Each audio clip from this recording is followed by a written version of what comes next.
fait, faut vraiment que la machine ait des performances.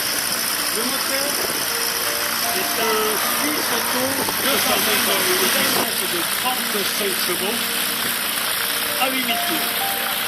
Il est aussi très silencieux et vous voyez que c'est un vrai ULM, on le balade comme on veut, ça va très très doucement. Je vais le faire moi.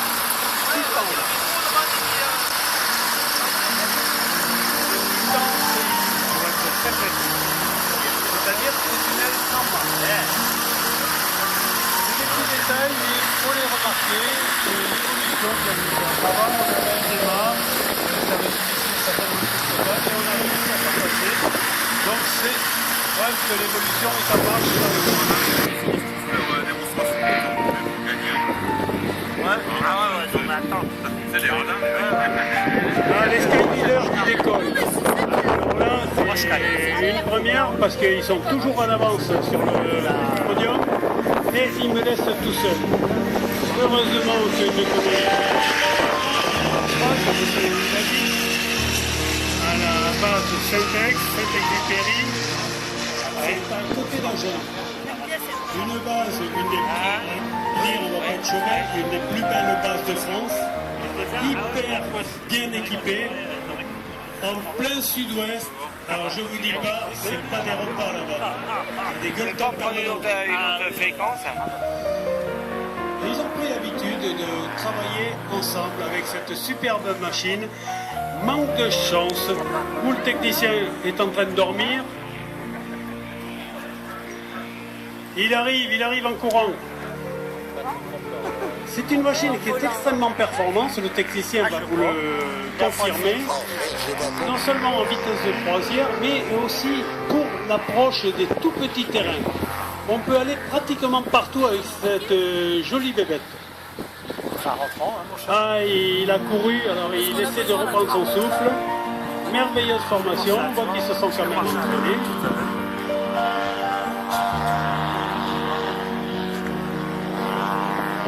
Allez, il faut quand même que tu... Ça y est, tu vas y arriver.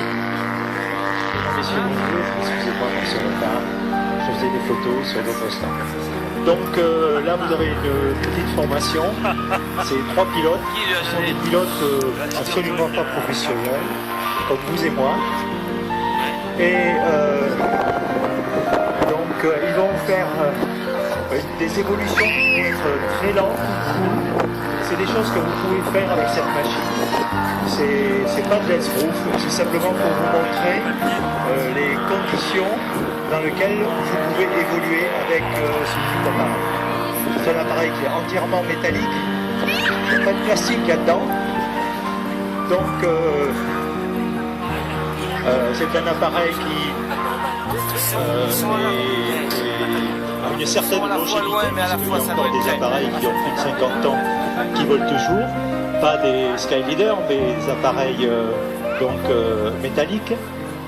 Ils sont construits en Tchéquie et donc ils sont importés par Philippe Bouchra de la base ULM Saint-Exupéry dans le Lot-et-Garonne.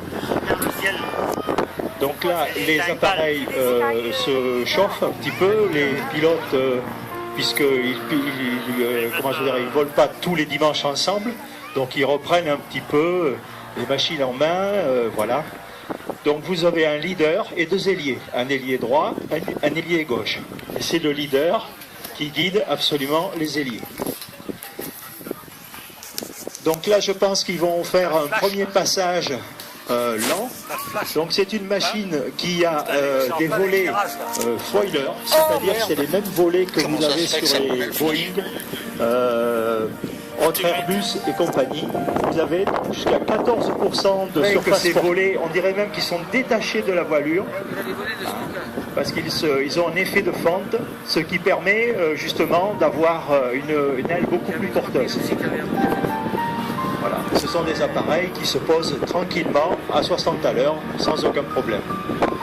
Voilà, le train est sorti, bien sûr, il est dans une configuration d'atterrissage. Voilà, le train là, il rentre les volets et il repart. Et si vous sortez les volets sans sortir le train, vous avez un gueulard à l'intérieur qui vous dit qu'il y a quelque chose qui ne va pas. Donc c'est pour vous faire penser qu'il faut quand même sortir le train, peut-être avant de sortir les volets. Alors passer comme ça en patrouille lente, tout sorti et rester en formation, c'est du grand art parce que ça prouve que les pilotes sont formés, mais surtout que la machine est très stable.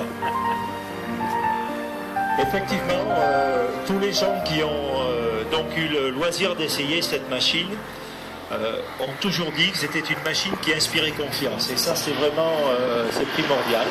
Quand vous êtes dans cette machine, vous vous dites, elle ne peut pas me faire l'entourloupe. C'est vraiment, c'est très très agréable. C'est une machine silencieuse aussi, donc si vous voulez, les riverains ne vous en voudront pas. Hein. Voilà, ils peuvent écouter la télé sans que vous les dérangiez. C'est aussi important, là je viens à une conférence qui avait été donnée par la FSU sur l'électrique en disant que l'électrique était l'avenir de l'aviation parce que les riverains se plaignaient des bruits. Bon, pour les réacteurs je veux bien, mais là il n'y a pas beaucoup de bruit dû au moteur. Le bruit que vous entendez c'est surtout le bruit aérodynamique de l'hélice. Et on retrouve la même chose dans l'électrique.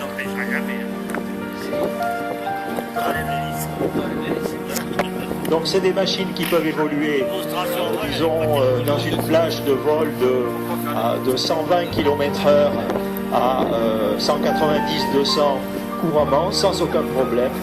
Avec le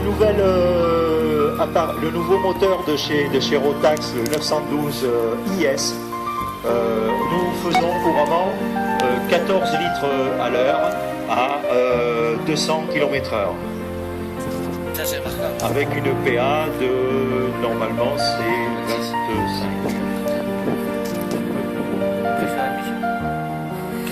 Voilà, encore une fois, donc un passage tout sorti. Vous remarquerez la stabilité des appareils. C'est un appareil qui filtre bien les perturbations. Et voilà, là, ils vont se poser. Vous avez vu où il y a eu le point de toucher, voilà, et donc là ils ne sont pas debout sur les freins. Hein.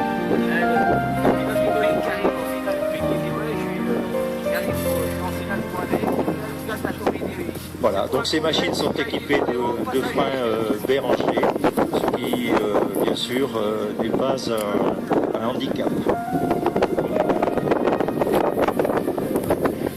Je pense que la démonstration est finie. Je vous remercie de nous avoir écoutés et puis venez nous voir en Lot-et-Garonne. C'est avec plaisir que nous vous recevrons à la base ULM de Saint-Exupéry. Merci. Voilà, merci pour cette très belle présentation. Et c'est avec précisément la présentation des 3 Sky Leaders que se termine l'heure dédiée aux présentations. Maintenant, les vols que vous voyez sont des vols d'exposants ou de gens qui rentrent à la maison ou de gens qui présentent leur machine à leurs clients. Donc il n'y a plus de présentation en vol au sens propre du terme jusqu'à 18h où là l'équipe qui se dénomme elle-même, plutôt l'association qui se dénomme elle-même les vieux DEPS, les vieux débris, vous feront voler une série de Quicksilver. J'ai pas pu trouver les vieux DEPS, moi. J'ai pas pu les trouver. Ça vaut le coup de les regarder parce que vous mesurerez l'évolution de ces machines en l'espace d'une trentaine d'années. C'est assez...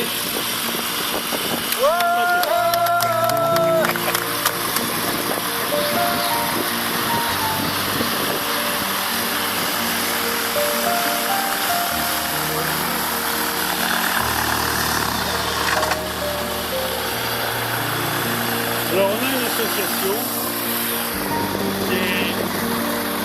j'aimerais bien avoir quelqu'un, d'ailleurs il y a quelqu'un à côté du podium qui va pouvoir en parler davantage, puisque c'est une association qui